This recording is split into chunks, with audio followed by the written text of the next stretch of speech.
Se o Espírito Santo de Deus tocou o seu coração e você atendeu ao chamado para ser um patrocinador do Show da Fé, escute com atenção.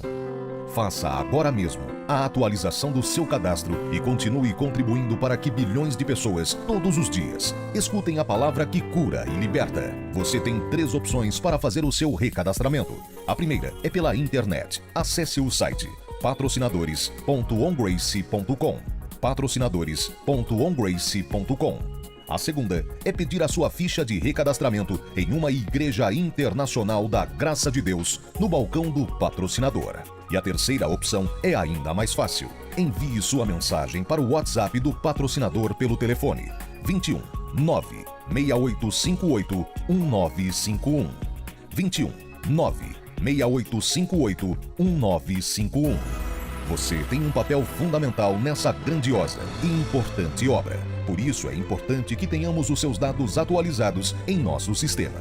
Com essa simples atitude, você ajudará o Ministério R.R. Soares e a Igreja Internacional da Graça de Deus a aprimorar este trabalho que alcança bilhões de pessoas em mais de 170 países. Patrocinador do Show da Fé, faça parte dessa missão. 2 Reis, capítulo 6, verso 1. Está escrito: E disseram os filhos dos profetas a Eliseu: Eis que o lugar em que habitamos, diante da tua face, nos é estreito. Vamos, pois, até ao Jordão, tomemos de lá cada um de nós uma viga, façamos-nos ali um lugar para habitar ali.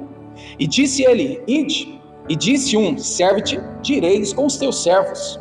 E disse: Eu irei. E foi com eles. E chegando eles ao Jordão, cortaram madeira. Sucedeu que, derribando um deles uma viga, o ferro, machado, caiu na água. E clamou e disse: Qual foi o clamor? Qual foi aí, irmãos, a expressão dita? Ai, meu Senhor, porque era emprestado. E disse o homem de Deus: Onde caiu? E mostrando-lhe ele o lugar, cortou um pau e lançou ali e fez nadar o ferro machado. E disse: Levanta-o. Então ele estendeu a sua mão e o recuperou. Tomou de volta o machado que havia perdido. Sentado mesmo, faço uma oração a Deus. Pai, diante da palavra que nós acabamos de ler, que o Espírito Santo possa falar ao nosso coração. Meu Deus, muitas são as pessoas que precisam hoje de uma resposta, de uma direção, de um posicionamento, como ela deve agir, como ela deve, meu Deus, até mesmo tomar as suas decisões. E que o Senhor tenha, Espírito Santo, liberdade para bradar em nosso coração, mostrando-nos o caminho, mostrando a Tua palavra revelada, que então nós teremos, meu Deus, hoje nesta hora, em nome de Jesus. Amém. Glória a Deus. Eu quero começar aqui, irmãos, com o verso de número 5.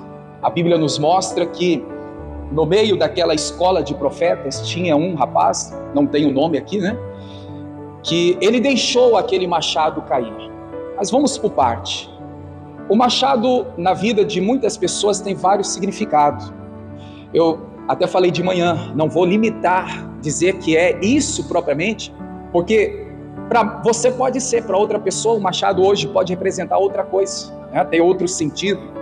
Mas é importante a gente aqui pontuar, né, para abrir aqui o entendimento, o que representa esse machado? O machado pode ser o poder do Espírito Santo.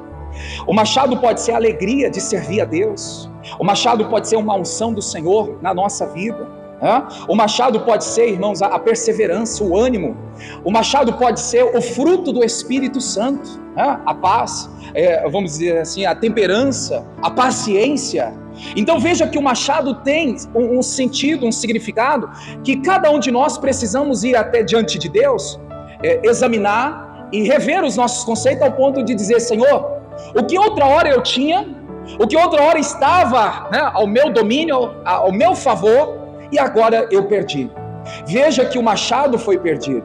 E quando, irmãos, perdido o machado foi, fiz questão de frisar qual foi a declaração desse homem: Ai, meu Senhor, porque era emprestado. Eu vejo ele aqui lamentando, irmãos, né, por algo que havia se perdido. Agora vamos trazer para os dias atuais. Quantas pessoas que choram, que ficam lamentando por coisas terrenas que se perdem, né? Que, irmãos, de uma coisa acontece, a pessoa ela chora, perdi meu relacionamento, meu namoro, meu noivado, meu casamento, né? Claro, tudo tem um sentido importante na vida da pessoa. Mas entenda, irmãos, às vezes a gente perde tantas coisas terrenas, materiais, e a gente lamenta, não podia ter perdido, não podia ter acontecido, isso não podia, da maneira que foi, ter acontecido. Veja que, às vezes, na maneira terrena, né, a gente, irmãos, brada esse grito de desespero, esse choro de lamentações. Agora, a reflexão que eu fiz, irmãos, e quando é o lado espiritual? Será que a gente também levanta esse grito, né, de Senhor, eu não posso perder a tua presença, Senhor, eu não posso perder o Espírito Santo, eu não posso perder a paciência, eu não posso perder o amor a Deus e ao próximo. Veja, irmãos, as coisas terrenas, materiais, a gente muitas vezes dá mais importância, a gente enfatiza, prioriza, coloca algo como mais precioso do que as coisas terrenas. Às vezes tem gente que perde, é claro que, irmãos, entenda, não me refiro aqui a um casamento, mas vamos dizer um namoro, claro que crente não namora, né? Mas um noivado. Mas você já viu quantas pessoas que elas perdem o sentido da vida quando perdem um relacionamento?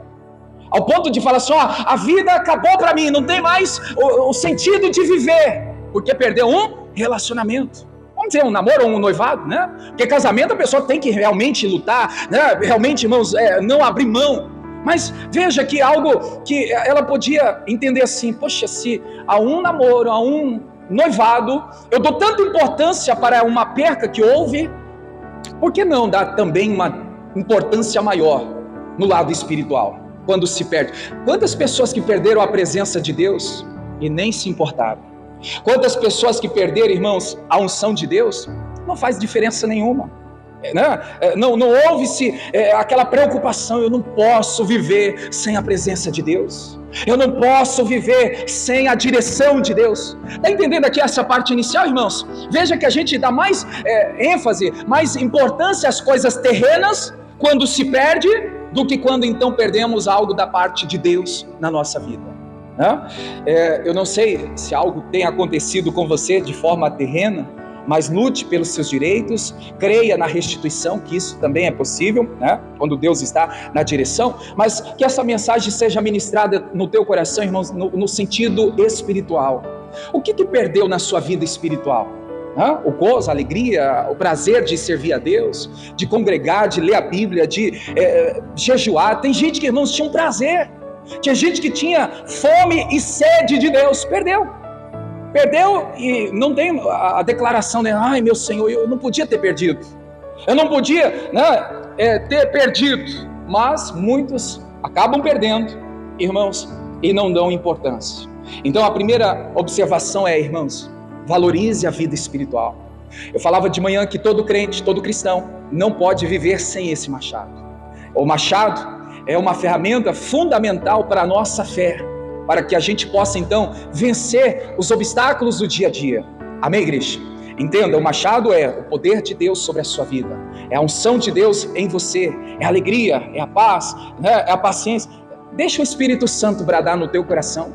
O que você outra hora teve e agora não tem mais? Se a gente se aprofundar um pouquinho aqui, irmãos, e parar para analisar, e você examinar, Paulo fala para examinar o homem a si mesmo. Começa a examinar o que você tinha com Deus na sua vida espiritual, e que hoje você olhando para você, ninguém dizendo, você mesmo, olhando para você, e você vê que você já não tem mais o que outra hora você tinha. Quantas pessoas que tinha tempo para Deus, agora, igreja, parece que o tempo encurtou. Tem gente que outra hora ela tinha um tempo, não, esse tempo aqui é meu e Deus, é meu e do Senhor, esse tempo aqui eu não negocio com ninguém.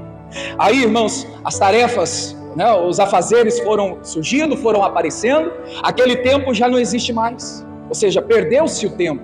Tempo com Deus não pode se perder, né? Precisamos ter em todo momento, irmãos, um tempo precioso para buscarmos a Deus, né? Comunhão com o Senhor, vida no altar, vida voltada para o Senhor, todos nós precisamos ter, amém? Para interagir, diga para a pessoa que está ao seu lado, diga assim, não viva sem o machado. Diga, o machado tem uma grande importância na sua e na minha vida espiritual, amém, igreja? Glória a Deus. Então, passada aqui essa primeira parte, a gente vai aqui analisar, irmãos, a história detalhadamente aqui. A gente vai observar o que o texto nos mostra, o que aconteceu para recuperar o machado. Versículo de número 1 diz assim: e disseram os filhos dos profetas a Eliseu: eis que o lugar em que habitamos diante da tua face nos é estreito. Amém. Glória a Deus. Deus me fez entender aqui pela manhã. Eu estava dizendo para a igreja, irmãos, se você pegar o contexto aqui, a escola de profetas estava diante de um avanço, um crescimento, um aumento, e logo eles perceberam que o lugar era estreito. Tem tradução que fala que estava apertado. Olha o que Deus colocou no meu coração e eu falei de manhã.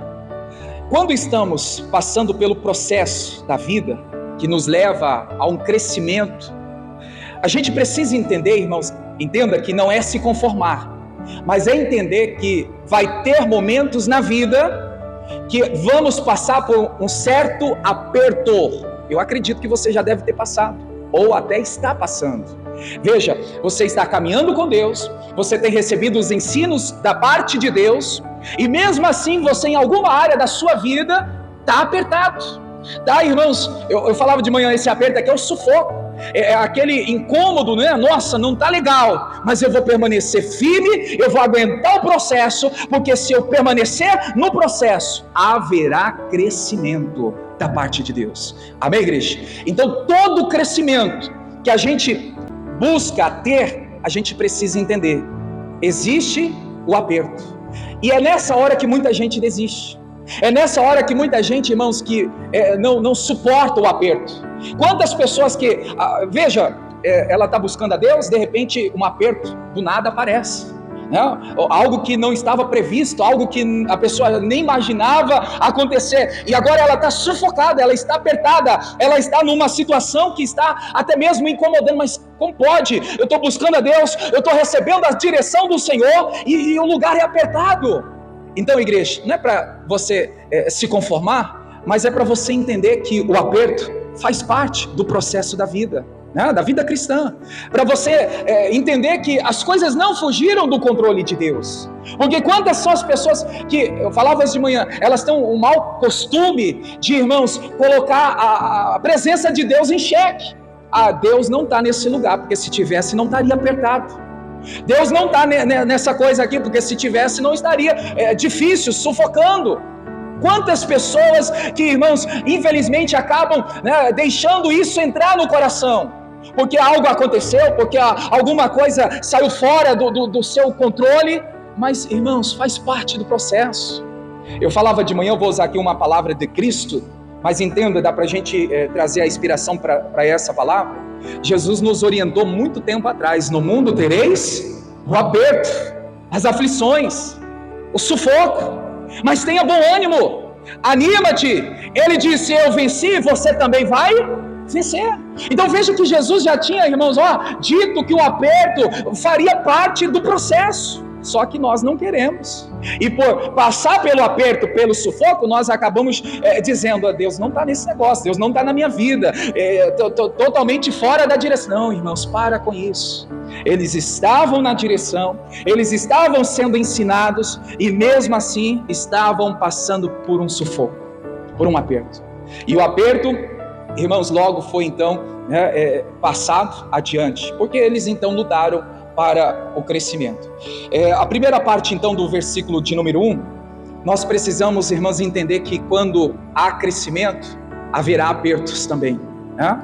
E se você está sendo apertado de um lado, de outro, é Deus tratando, é Deus te moldando, é Deus fazendo você entender, irmãos, que o processo está na mão dele. Veja que nós somos, né, vamos dizer, pegar aquela passagem lá de Jeremias, nós somos o barro, né? Ele é o oleiro, ele que dá forma, ele que dá sentido. E veja que o oleiro, ele aperta, ele ajusta, ele desfaz, ele quebra, ele recomeça. Ele que está, irmãos, né, com a ideia de como vai ser. Nós precisamos apenas estar na mão dele e diante dele, para que as coisas venham acontecer como ele quer. Amém, igreja? Então diga comigo assim: diante do crescimento, diga assim: haverá momentos de aperto. Ninguém quer mais? Tem. queira você aceitar ou não, vai ter momento que você, eu, todos nós vamos passar pelo aperto. Mas o aperto faz parte do processo. E logo depois do aperto, irmãos, vem o rompimento, vem o crescimento, vem o avanço para Deus ser glorificado. Amém? Versículo 2. Vamos, pois, até ao Jordão. Tomemos de lá, cada um de nós, uma viga, e façamos-nos ali um lugar para habitar. Ali. E disse ele, o que, igreja? Ide. Amém. Segunda lição, igreja, nós precisamos colaborar com Deus. Seja você uma pessoa que colabore com o trabalho de Deus. Como assim? Você sabe que, irmãos, tem coisas que é Deus que vai fazer, mas tem coisas que é eu e você que temos que fazer. E se a gente não fizer a nossa parte, a gente não vai estar colaborando com aquilo que Deus quer fazer em nós, né? Na nossa vida. Eu vejo que para o crescimento daquela escola de profetas, eu vejo aqui que todos, cada um deles, tiveram que tirar uma viga. Cada um deles tiveram que, irmãos, colaborar para o crescimento. Eu estava falando pela manhã no culto, igreja, quantas pessoas que têm tudo, um grande potencial, capacidade, ela tem uma sabedoria imensa, né, de sobressair, só que ela não colabora com ela mesma, ela não faz a parte dela ajudando. É claro, igreja, entenda, porque senão vai ter gente que pode até distorcer, né? Deus não precisa da nossa ajuda, Ele é Deus, Ele é Senhor, mas nós precisamos fazer a nossa parte.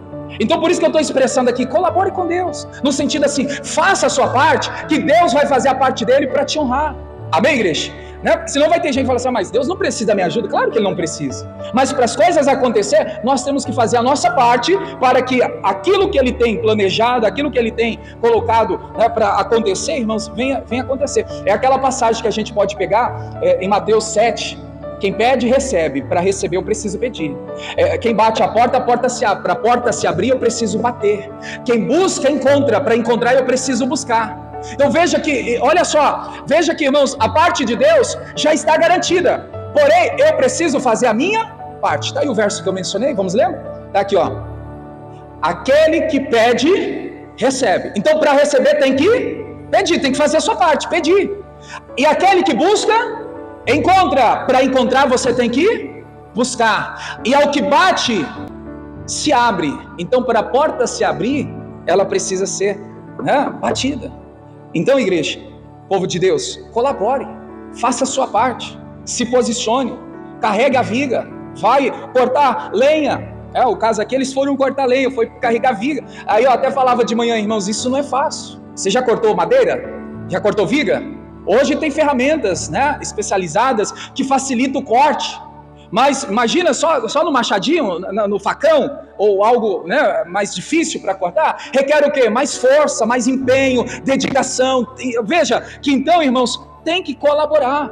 Muitas são as pessoas que não estão colaborando com Deus. Elas querem que Deus o honre, mas ela não está fazendo a parte dela. Elas querem que Deus o abençoe, mas ela não está fazendo a parte dela. Todos nós precisamos fazer a nossa parte. Verso 3 diz assim: e disse um, serve-te, direis com os teus servos.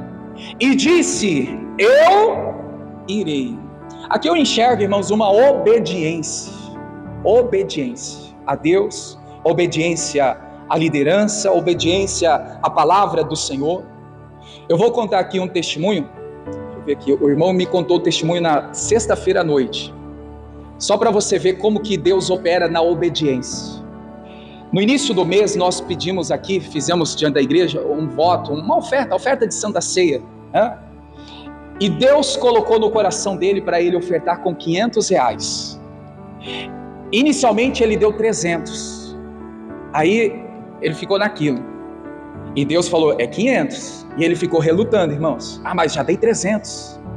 Eu já fiz minha parte. E Deus continuou falando, não foi pastor, não foi obreiro, foi o próprio Espírito de Deus. É 500. Irmãos, e ele tinha tudo para fechar coisas, né, profissionais, para as portas se abrir, tinha ligação para receber e não recebia, travou tudo. Foi o que ele falou. A partir do momento que ele falou assim, eu vou obedecer a Deus, eu vou fazer o que Deus falou para fazer. já dei 300, eu vou agora dar 200. Ele deu no domingo de manhã os 200. Então fechou os 500. Ele falou, irmãos, que mal acabou de sair aqui da igreja, no culto da manhã, o telefone não parava de tocar. Ligações, fechar negócio, negociar, as portas, a palavra, as portas escancarou, né? Na obediência. Mas enquanto, irmãos, ele ficou na dele, relutando, não, já fiz minha parte. Mas não foi como Deus falou. Quando Deus fala, irmãos, Ele garante. Quando Deus dá a direção, Ele quer que a gente obedeça. Por isso que a Bíblia diz que melhor é obedecer. A gente inicialmente não entende, mas Deus, Ele é já onipotente, né? Onisciente, onipresente, Ele é soberano, Ele já está lá na frente. Só que nós, pela a ação humana, a gente quer, irmãos, mostrar o que a gente está vivendo no atual, no hoje, no agora. Então é Deus, Ele opera na obediência. Deus age na obediência. Veja que aqui, irmãos, eles pediram a bênção, né, do seu líder. Aqui o líder era o profeta Eliseu. Eles estavam dizendo assim, olha, nós precisamos da tua bênção, nós precisamos estar diante da obediência do Senhor para poder fazer, para poder atuar. E aqui a gente vê, irmãos, que na bênção o Senhor opera. Agora, cada um deve examinar a si. Será que não tem alguma área da sua vida que está na desobediência?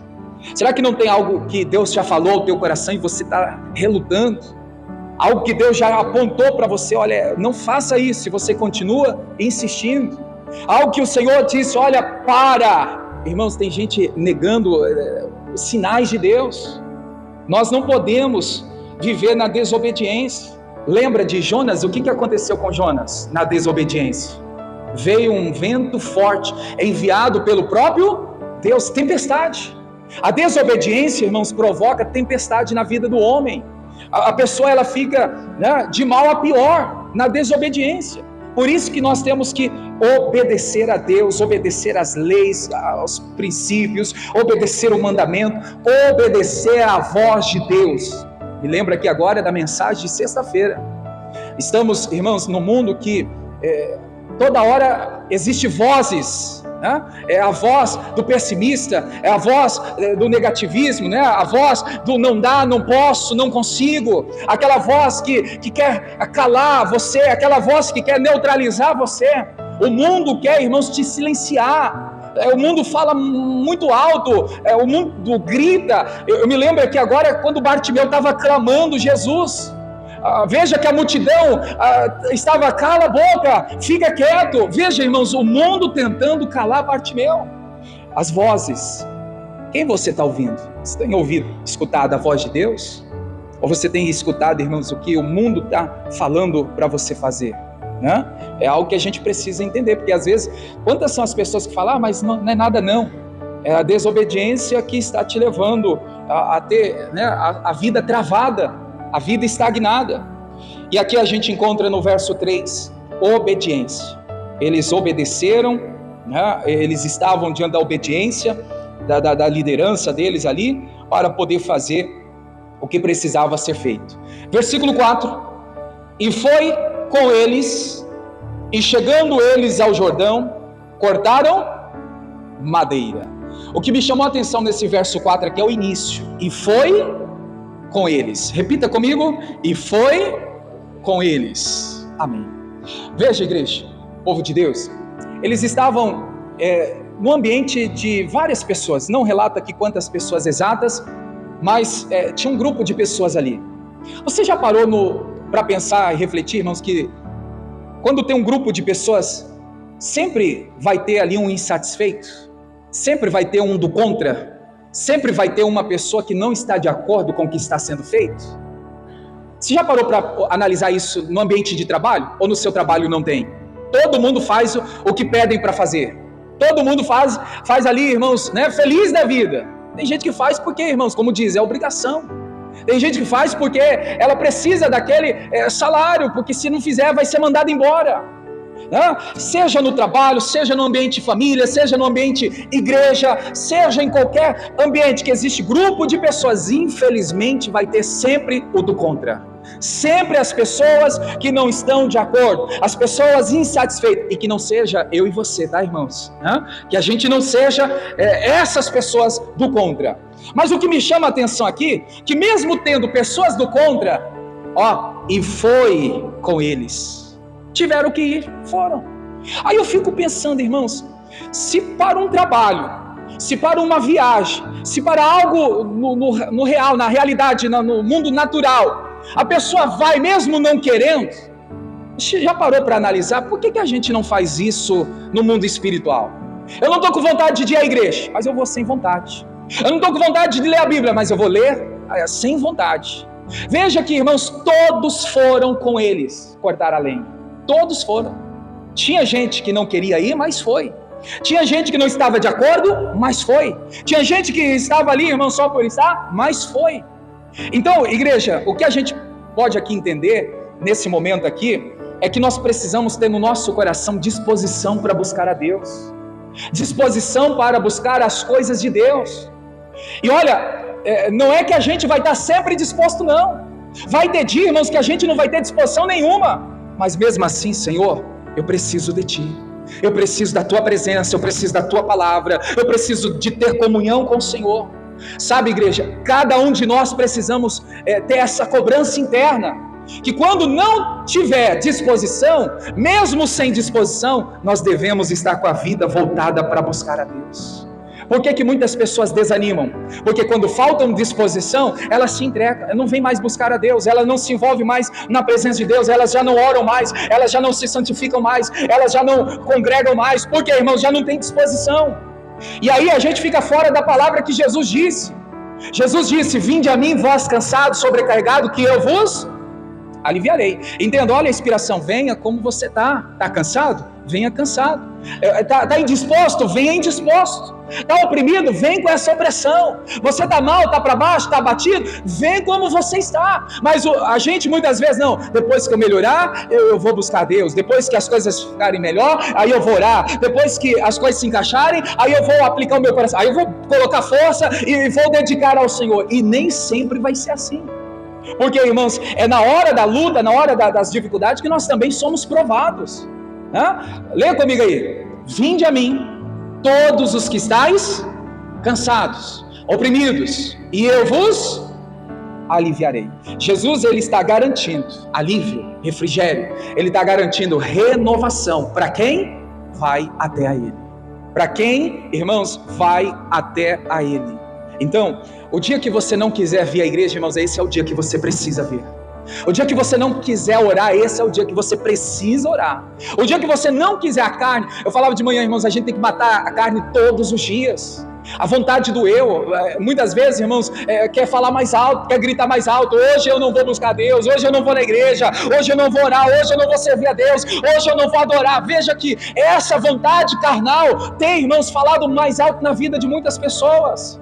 Mate a carne, mate essa carnalidade todos os dias. Irmãos, o inimigo tem conseguido vencer muitas pessoas nesse requisito, aonde quando a pessoa não tem disposição, ela acaba se entregando, ela acaba se enfraquecendo. Então veja aqui que eu acredito, dessa maneira que o Espírito Santo está nos mostrando aqui hoje, nem todos ali tinham disposição, mesmo sem disposição eles foram para viver o propósito que estavam ali, diante daquilo que precisavam fazer. Então, igreja, vai ter momentos que a carne não vai querer que você ore, a carne não vai querer que você levante na madrugada para buscar a Deus, a carne não vai querer que você adore, a carne não vai querer que você congregue, mas mesmo assim, sem querer, sem disposição, eu vou buscar a Deus, eu vou aos pés do Senhor, porque aos pés do Senhor Ele está garantido, mesmo quando eu aflito, mesmo quando eu cansado, Ele vai trazer renovação, alívio, refrigério para a nossa vida. Amém? Versículo 5, novamente aí. E sucedeu que, derribando um deles uma viga, o machado caiu na água, e clamou e disse: ai meu Senhor, porque era emprestado. A Bíblia não traz, irmãos, exato aqui o que levou esse homem a perder o machado. Mas eu gostaria de fazer uma reflexão, claro que cada um olhando para a sua vida. O que fez você perder o machado? O que fez você desanimar? O que fez você perder aí a força de buscar a Deus? O que fez você perder o poder do Espírito Santo na sua vida? Porque, irmãos, se a gente olhar para Apocalipse, a Bíblia fala: lembra-te de onde caístes, arrependa-te e volte às primeiras obras. Aqui nós não podemos aqui dizer, olha, foi isso que fez com que ele perdesse o machado. Mas para mim e para você, cada um pode tirar suas próprias conclusões. Cada um de nós, a gente tem conhecimento, irmãos, das nossas falhas, dos nossos erros, dos nossos pecados que temos cometidos, né? Então cada um deve ir diante do Senhor e reconhecer as suas falhas. Eu sempre menciono aqui, irmãos, uma das declarações que Paulo faz em 1 Timóteo 1,15. Isso é para mostrar para a igreja, para mim, que por maior que seja o pecado, por maior que seja, né, o erro que a gente cometeu, a gente precisa reconhecer. Olha o que Paulo fala aí, 1 Timóteo 1,15. Esta é uma palavra fiel e digna de toda aceitação, que Cristo Jesus veio ao mundo para salvar os pecadores. Olha agora a confissão dele: dos quais eu sou o principal. O que o Paulo está dizendo? Confessando, reconhecendo que ele era um pecador e que precisava do perdão de Deus. E quantas são as pessoas que, irmãos, elas estão afundadas no pecado, mas elas não reconhecem que estão no pecado. Elas não reconhecem que estão falhando com Deus.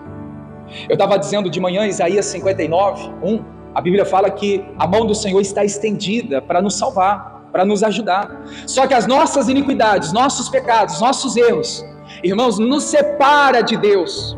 A mão dele está estendida. Só que as nossas falhas, nossos pecados, faz com que a gente saia debaixo da proteção de Deus. Aí a gente fica assim, a igreja não é mais a mesma. É o pastor, é o obreiro, é o irmão, é a pessoa que não ora mais. Não, irmãos. Cada um deve olhar para a sua vida. Cada um deve, irmãos, estar, né, reconhecendo as suas falhas, indo diante de Deus, para que você possa melhorar, ser melhor, né, buscar ali o que o Senhor garante através da sua palavra, é o perdão. Ele nos perdoa quando nós reconhecemos, quando nós confessamos, quando nós arrependemos, existe o perdão da parte de Deus.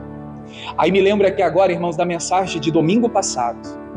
Quantas são as pessoas que estão andando pelo caminho largo, porque elas estão caminhando para o caminho da perdição por causa de pecados, falhas, erros ocultos, aonde a pessoa ela pensa com ela mesma, mas ninguém sabe do que eu estou fazendo, ninguém pensa o que eu estou, né, passando ou fazendo, né? Mas a Bíblia fala que os olhos do Senhor estão sobre toda a terra. O Senhor está vendo. Quando você acha que ninguém está vendo, irmãos, Deus está olhando tudo, está vendo tudo.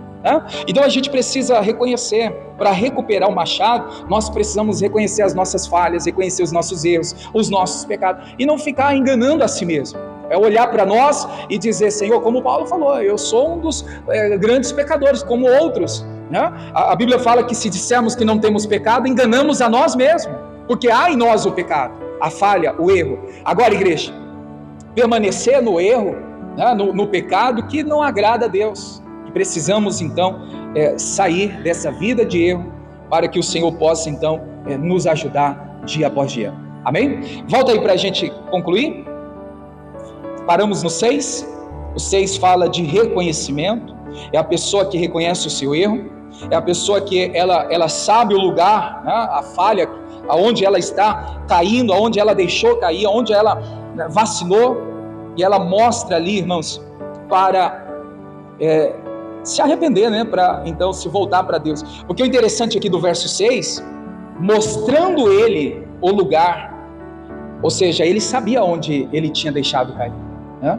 É aquela coisa, irmãos, tem gente que fala assim, eu não sei porque que a minha vida não vai para frente, mas lá no fundinho ela sabe, né? Eu não sei porque que o meu casamento não vai bem, mas lá no fundo ela sabe porque o casamento não vai bem. Minha finança, a vida financeira não vai bem, eu não sei porque não vai bem, sabe? Irmãos, analise. E se você não está lembrando, peça para o Espírito Santo. Você já teve experiência com o Espírito Santo, irmãos? Espírito Santo, eu não estou lembrando, eu não lembro que ele vem, e traz em mente, né, ali o que está acontecendo. Então, se você não está consciente, não lembra o que aconteceu, peça o auxílio para o Espírito Santo. Ele vai te fazer lembrar e vai, né, te mostrar aonde está o erro, onde está a falha. Ficou bem claro aqui a parte do verso 6? Mostrando-lhe ele o lugar. É aqui que eu estou errando, é aqui que eu deixei cair, é aqui que eu perdi o machado. Então, igreja, né? É esse posicionamento que nós temos que ter. Eu perdi a presença de Deus. A culpa não é da igreja, não é do pastor, não é do obreiro, não é do membro que senta perto de você. Irmãos, olha para você, você vai ver que existe um erro que fez com que você perdesse a presença do Espírito Santo, né? A presença de Deus na sua vida. Como qualquer outra coisa também, nós precisamos ter reconhecimento. Versículo 7 diz assim: e disse: levanta-o. Então ele estendeu a sua mão e o tomou, recuperou. Amém. Veja que depois do reconhecimento, o machado agora já está flutuando, já está diante do homem que havia perdido o machado. E agora a palavra, irmãos, do profeta Eliseu é que ele fala assim, estende a mão. Em outras palavras, ele está dizendo assim: toma posse, recupere, está diante de você. Sabe por que, irmãos, eu vejo esse posicionamento do profeta Eliseu? É porque muitas são as pessoas que elas não querem viver uma vida comprometida com Deus. O comprometimento está diante dela, só que ela não quer. A fidelidade está diante dela, mas ela não quer. Veja que o profeta está falando assim: agora levanta, o machado está aí flutuando, agora é você quer? Então toma posse, recupera aí, está diante de você. Então essa é a palavra final que a gente termina aqui, irmãos, com essa ministração. O que você perdeu, hoje Deus está pondo diante de ti. Hoje Deus está colocando de novo, diante de você. Agora, você quer realmente o machado? O poder do Espírito Santo, a unção de Deus sobre a tua vida? Então se posicione dizendo: Senhor, eu quero, e hoje eu vou tomar posse, hoje eu vou recuperar, hoje eu vou sair daqui novamente cheio do poder do Espírito Santo, a presença de Deus na minha vida, para viver a vida que Deus tem, para Ele ser glorificado. Amém? Vamos orar então? Fique em pé. Deus abençoe você da internet, fica na paz, fique com Deus.